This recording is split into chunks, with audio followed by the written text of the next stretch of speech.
Sebelum melanjutkan, jangan lupa subscribe dulu, terima kasih. Bab 192 Aku akan mengirimmu pergi.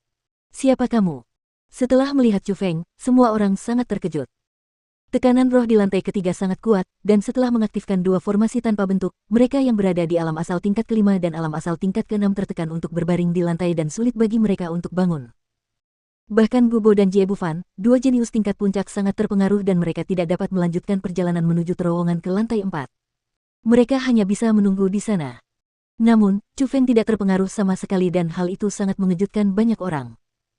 Namun, pada saat yang sama mereka terkejut, semua orang mempersiapkan diri seolah-olah musuh besar sedang mendekat.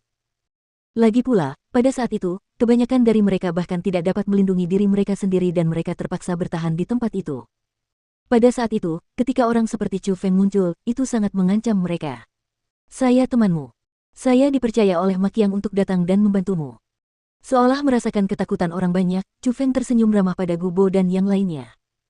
Mereka yang memiliki kekuatan spirit tidak akan memiliki daya pengamatan yang lemah. Terutama ketika setiap orang di tempat kejadian memiliki kekuatan spirit yang sangat kuat, dari nada bicara Chu Feng, mereka dapat merasakan bahwa dia tampaknya tidak berbohong dan dia tampaknya ada di sana untuk membantu mereka.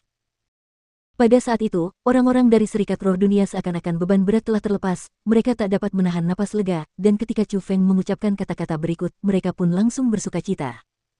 Chu Feng menatap Jie Bufan dan anggota klan Jie lainnya dan berkata, "Adapun kalian, kalian semua adalah musuhku dan aku khawatir aku tidak akan bisa membiarkan kalian lulus ujian ini."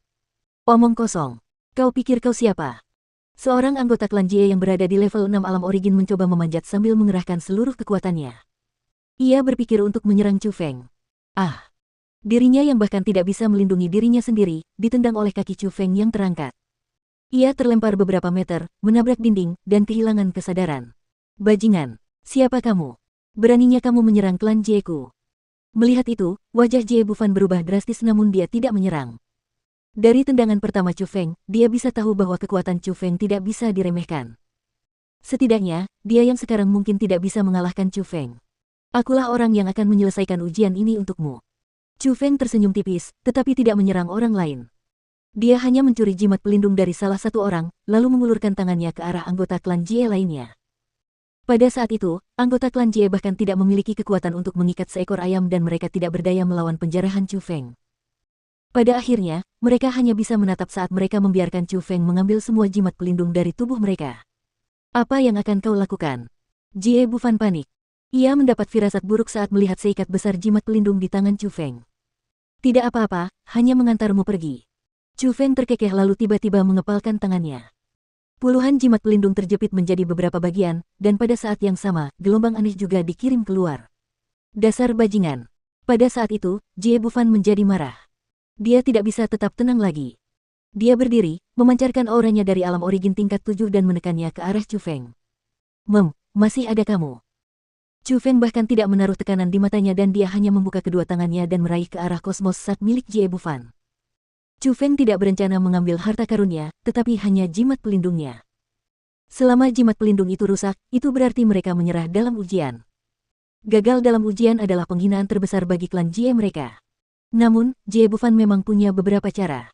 Melihat tekanan itu tidak berhasil, dia langsung melancarkan beberapa serangan. Setiap serangan lebih kuat dari serangan sebelumnya, dan setiap serangan lebih ganas dari serangan sebelumnya. Dapat dilihat bahwa jenius tingkat atas dari klan Jie memang punya beberapa cara yang luar biasa. Namun, tidak peduli seberapa ganas serangan Jie Bufan, serangan itu tidak cukup untuk menakuti Chu Feng. Dia bahkan tidak perlu menggunakan keterampilan bela diri apapun. Dengan mengangkat tangan dan kakinya, dia dapat dengan mudah menangkal serangan itu seolah-olah itu bukan apa-apa. Orang ini benar-benar tidak bisa terikat oleh formasi tanpa bentuk dan tekanan roh di lantai 3. Orang macam apa dia? Gubo diam-diam melihat semuanya dan ekspresinya sangat rumit. Dia menemukan area yang tidak biasa dari Chu Feng.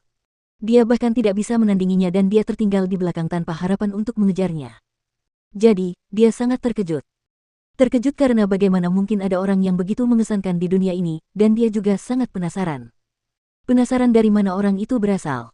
Cukup, sekarang waktunya kamu berlutut. Tiba-tiba, Chu Feng kehilangan kesabarannya dan menggunakan teknik langit kekaisaran. Dalam sekejap, dia tiba di belakang Jie Bufan. Dia mengulurkan telapak tangannya dan meraih kantong kosmos milik Jie Bufan yang terletak di pinggangnya. Asterisk Namun, sebelum Chu Feng menyentuh Jie Bufan, ia menemukan bahwa formasi roh yang kuat menghentikan tangannya. Formasi roh itu sangat kuat dan menyelimuti tubuh Jie Bufan dan melilitnya. Agak menarik. Untuk pertama kalinya, Chu Feng bertemu dengan formasi roh yang mampu memblokir serangannya. Namun, dia tidak takut dan mengepalkan salah satu tangannya. Sebuah belati berwarna emas muncul di tangannya saat dia menusuk Jie Bufan. Asteris bom belati dan formasi roh itu bertabrakan dan seketika, ledakan besar bergema. Meskipun Chu Feng tidak mampu menembus formasi roh, kekuatan dahsyat itu melemparkan Jie Bufan hingga puluhan meter jauhnya. Bajingan, naiklah jika kau berani. Aku pasti akan melumpuhkanmu. Jie Bufan menenangkan diri dan menggertakkan giginya karena marah saat ia bergegas menuju lorong ke lantai 4. Bro, jangan ikuti dia.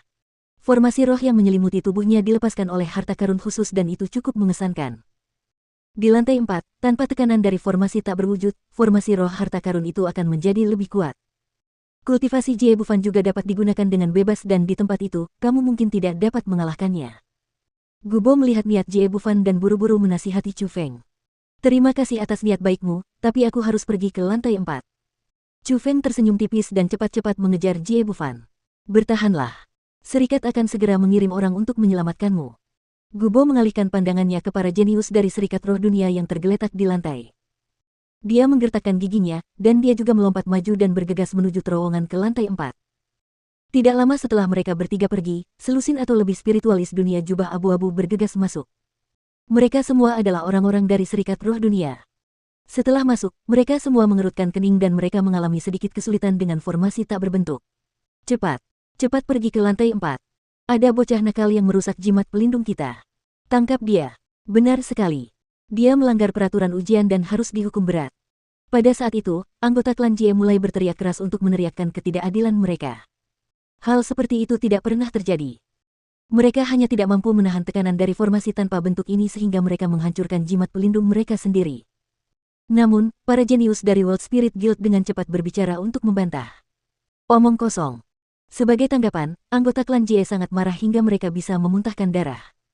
Dia melihat para jenius dari keluarga mereka sendiri, lalu melihat anggota klan Jie. Seorang spiritualis dunia jubah abu-abu yang tampaknya menjadi pemimpin menunjuk ke arah anggota klan Jie dan berkata bahwa orang-orang yang menyerah ini